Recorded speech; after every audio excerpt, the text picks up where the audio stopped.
On sait qu'il y a eu donc un tremblement de terre de 7,3 sur l'échelle de Richter, que la capitale Port-au-Prince a été pleinement touchée, avec un épicentre qui est situé juste à 15 km du centre-ville de Port-au-Prince.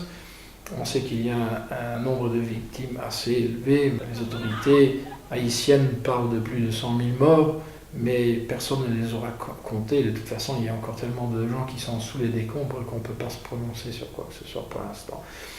Donc notre réaction est juste basée sur l'ampleur d'une catastrophe qui touche un pays qui n'a pas beaucoup de moyens propres pour réagir.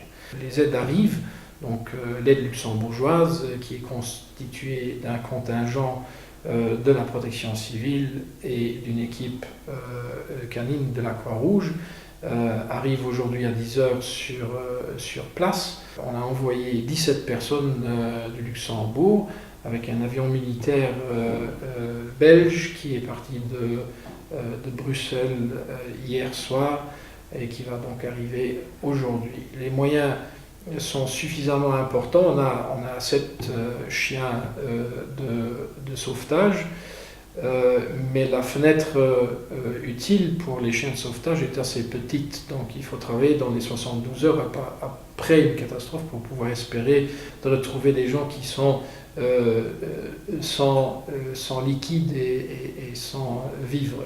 Évidemment, les gens qui sont éventuellement dans des cavités sous les décombres, mais qui sont dans leur lieu, ils auront quelque chose pour subvenir aux besoins les plus élémentaires. Donc on va pouvoir travailler pendant 3-4 jours avec les chiens sur place. En renfort de ça, la Croix-Rouge luxembourgeoise est en train de mobiliser avec ses collègues belges et néerlandais une équipe qui s'appelle ERU, Benelux Relief. Donc ça, c'est des gens qui sont entraînés à mettre en place des systèmes de distribution d'aide alimentaire.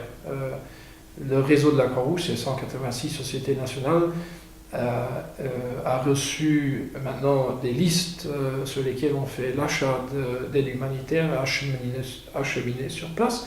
Et donc l'équipe Benelux qu'on a montée il y a quelques années est donc dépêchée aussi dans les prochaines heures sur place pour organiser la distribution de ça.